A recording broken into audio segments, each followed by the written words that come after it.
the truck wash. I'm back at the yard. You can see they park all the trailers across the street. Over here is just where we park all the tractors.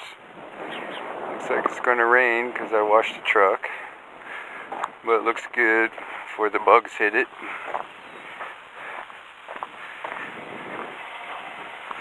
Bumper looks new. Everything looks good on it.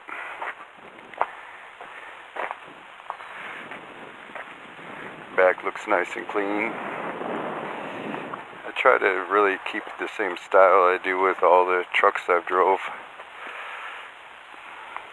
Mud flaps. Everything exactly the same kind of hangers.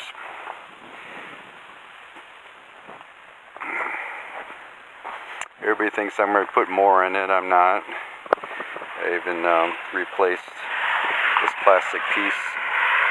It was missing. Looks like somebody hit it. I had to replace this bracket I bought at eBay with this angle bracket. But it looks really nice. Now it's stock.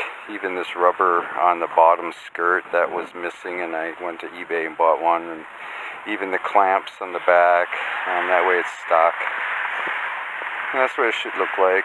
Only thing really, I put the trim around the door, window, LED lights, clear on the top, crowns and the blinkers. And I put the crown ring around. And that way it looks really nice. If not, it's too clear around the edge. That looks really, really sweet. That's all I do. There's something else. Inside, I buy the carpet itself. This was the carpet from the 2021 Cascadia, and this is a 2017 Cascadia. It matches except for around the console, but it looks really good. It's about $240. But this is how I always have the inside.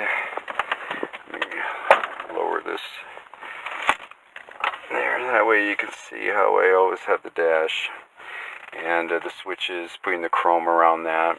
The deck, I changed it to an Alpine deck, and it looks a lot better. It matches with everything else. The headlights, I put the chrome around there, even the blinkers, the door knobs, and the window switch, same on the passenger side. And that's how I have everything set. And then for the GPS, I put two up there. It's a TomTom and a Rand McNally. I always use two because you can't rely on one. It gives you two different routes, longest, fastest, shortest. It's all for trucks, but they always give you choices. Instead of relying on one, you would look at the two and do your homework and see which route you'd want. And some, the roads are not there and all that, so you have another GPS that will help you so you're never lost. I have two CBs. One's the handheld that pulls, and that's my Cobra. I usually have that on emergency channel 9, so I'm always monitoring that in case somebody calls for help. I'm on it. And the other one, channel 19, or weather channel, and scanning to all the channels, or dual watch. That's channel 17 and 19 in California. And that's really important to do. That's why I always have two CBs. Others don't. The blind side mirror is real important. If you do blindsidehelper.com, you can buy these, and that way when you're cutting blindsided into loading docks, this will give you a full view of your trailer going in, so you never have to relying on guessing and getting out and looking too many times. You use this mirror. We used to have a window in the back sleeper that we can see, but that's been taken out. And the dash mat, you can see that's really nice. Really, I've done that to all the trucks, putting a dash mat on there. It's nice, and it really matches when it comes down to taking that two-tone color out. And outside with the black mat, it looks really good. But you can see my office, my refrigerator. That way I can reach over and get anything I need. I do have a refrigerator in the back. Let me turn some lights on here. And that way you can see I refrigerate here. If you're out on the road for even for 2 weeks, you'd want to bring your food, so it's a lot cheaper to be out on the road.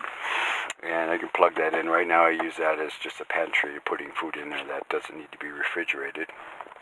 Having your filter, you should always have your, this is a travel filter. This filter is all the fluoride, all the water and all that.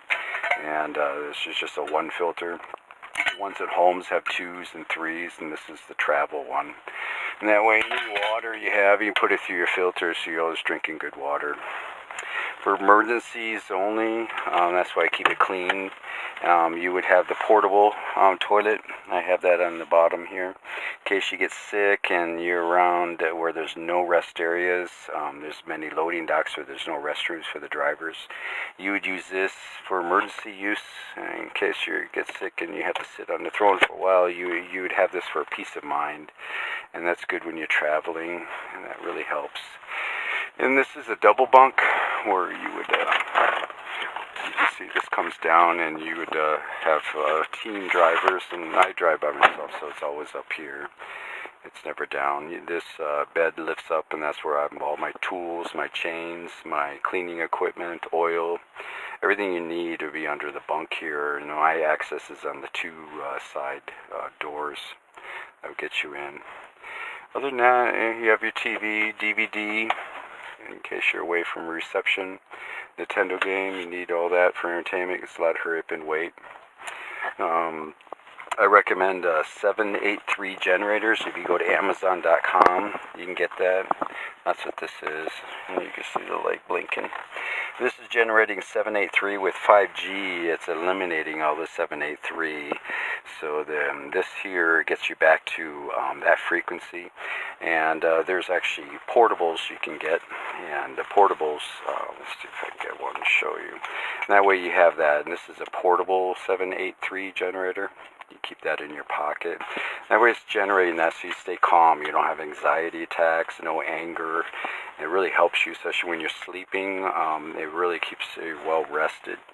So if you go online to Amazon.com and look at 783 generators, it'll explain all that, of how healthy it is, and keeping you really wise and not emotional. It keeps you very calm. And no anxiety attacks or anything like that, and then you'll see that the radiation levels are really too high. So I would always recommend that, especially in your vehicle. That way you'll never be grumpy on the road. And those little tricks that I've seen when it comes to what you're missing when you do all the nutrition and everything that you think you're doing well, and you're missing something, and you forgot that if the radiation levels are too high. 5.4 gigahertz is 5G, 5.6 gigahertz, that's a microwave oven, so that's all microwave transmission. So you want to really make sure that you have that in your home. EarthCom, you'll see earthcom.com. If you go on there, they have stuff for the home, and they have stuff for your bed. Underneath your pillow, you would have your EarthCalm Sleep Sanctuary, it's called. I have one of those, and that's really nice to have. And so they sell all the products. A lot of people just don't know about it, but if you do earthcom.com, you can see that everybody's trying to help each other, but they just don't have anybody really pushing it because of this kind of controlled media, and you won't really have anybody helping you out. So it is there. You just have to do your homework and find out where to go to get that. If you have a suicide now, make sure you put it on the inside like I do, and that way when you do hand over hand, it's never in your way. But that really helps you out. Your like e-log, and that's where you put your cell phone. Try to keep it farther away from you. You don't want to be right in front of it. And that's what the inside looks like. This is my office. And that way all of you know what a Cascadia looks like. And I always put my love in it. And you can see this almost looks like the last truck. I always have the chrome vents, every truck. You do my show trucks, workshowtrucks.com, you scroll down, you'll see all my other trucks, and I filmed the inside and what it looks like, and it pretty well looks about the same. I don't go anymore, it's just a touch of class. Even little switches like this, you can pretty well put your little chrome on there, and even these switches here, I put chrome. And that way everything's all done. I didn't miss anything. And it's really elegant. I don't go too much, not too loud. But just enough that you, what I would call the touch of class.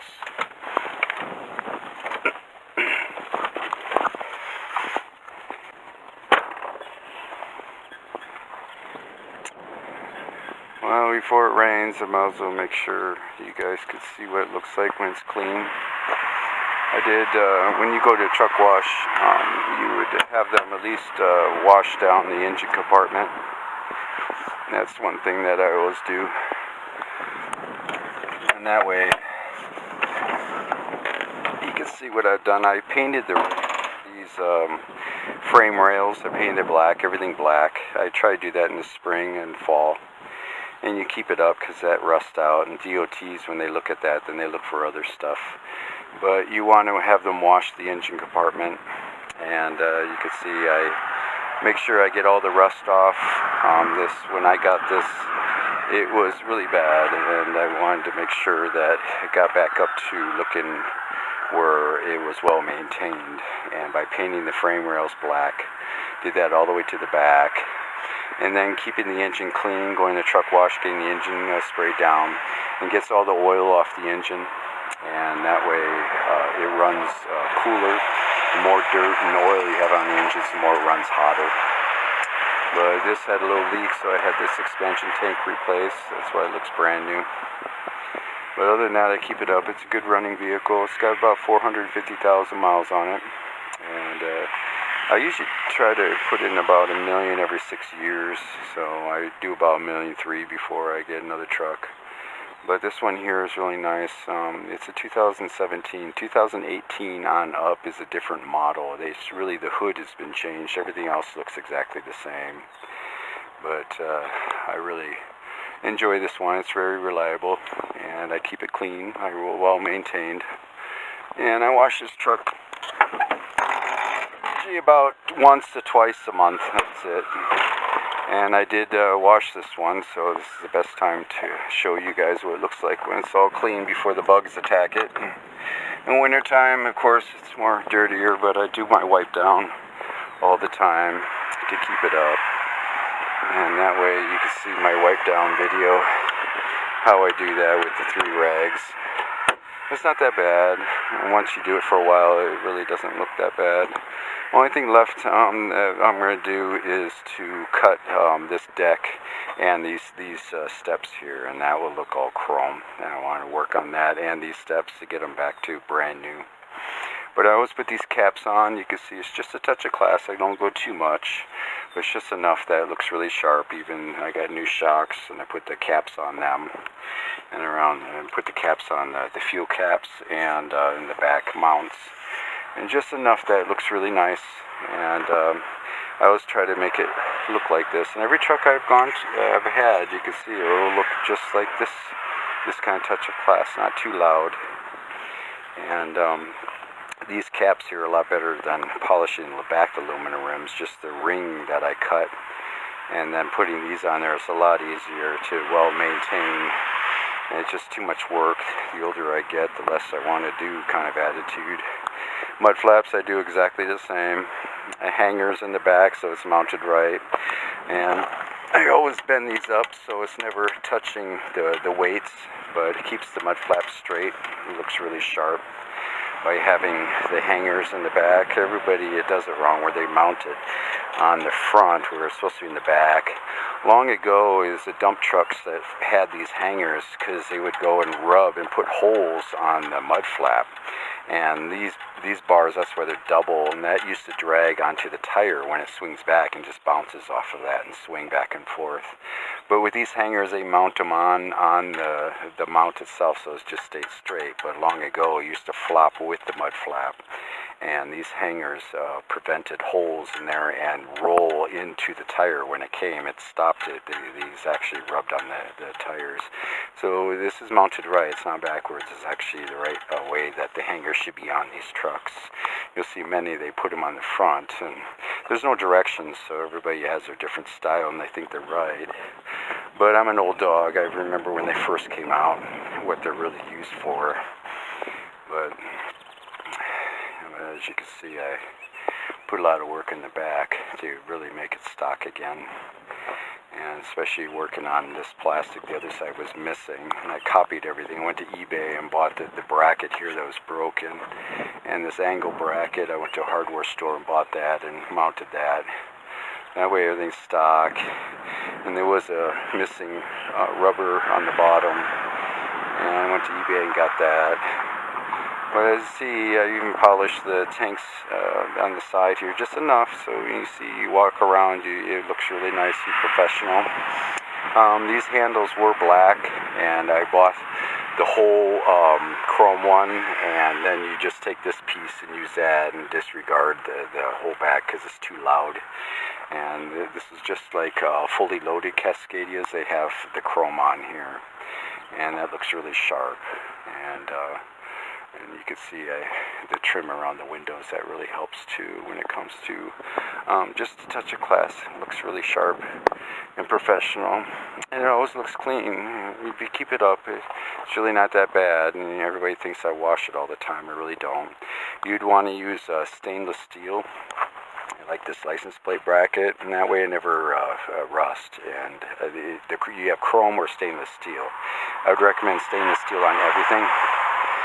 And anything with plastic, like these caps are Alcoa caps, but you want to keep them up so it never fades and all that, and it'll always look like that if you always keep everything clean.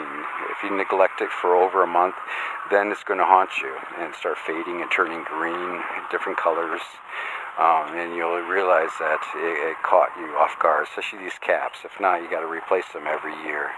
They'll start turning green on you. But if you keep wiping them down and do your walk around with a rag and wipe everything down when it comes to aluminum and plastic caps and anything like that, you would want to make sure you just keep wiping them down, and you'll never have problems for the whole life of your career with that vehicle.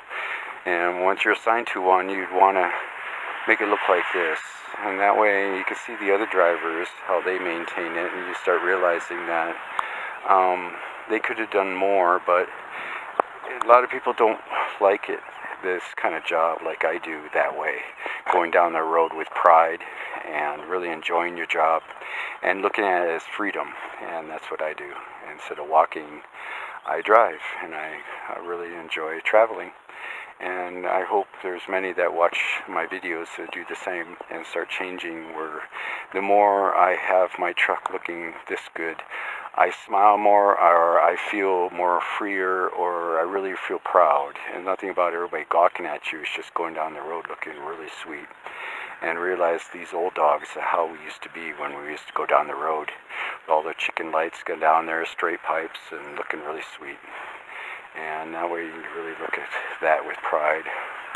This is my pickup truck. You can see I even dressed the tires on my pickup truck. Just a touch of class. I put the chrome handles on, just like I would do with my semi. And I even put the mustache on the hood. And that looks really good. But this is a model that they don't make anymore, but and I always, when I get another truck, I just bring everything over in my box I still have. This tonneau cover was all the way across. I had to cut that, even the bracket, and so it fits, and I can still have my toolbox in the back. But I like this truck. This truck is really good and very reliable. I don't really go anywhere. I park it here at the yard and go on the road with the big truck. And then I go to the little truck and take it home for a couple days and back to work again. But I really wanted to show you Truck 56. This is a 2017 Cascadia, and I'm really happy with it. In the future, I'm going to put, I did invest in fog lights, and I'll be putting them on because I don't like whiteouts and fog, and that season is after summer. And I'll be doing that, and I'll show you how to put them on professionally, make sure they're on relays and solenoids, and to the switches they're supposed to be versus cutting wires and all that. And you'll see my rope light like I did with the Cascadia. I'll show you how to do all that.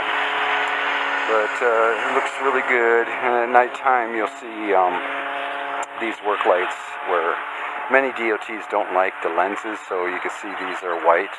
But I do have the super bright red LEDs in these, so when you turn them on it's red and it glows the front of the trailer, and that looks really nice and it looks really good. And right now it looks stock, where these work lights are clear, but they're really not. They're actually the super bright red LED lights, and once you do that, then you can see that it looks really good like that, but really they're red. You can get the red lenses, but I like this kind of style where you mess with the bulb itself, not the lenses.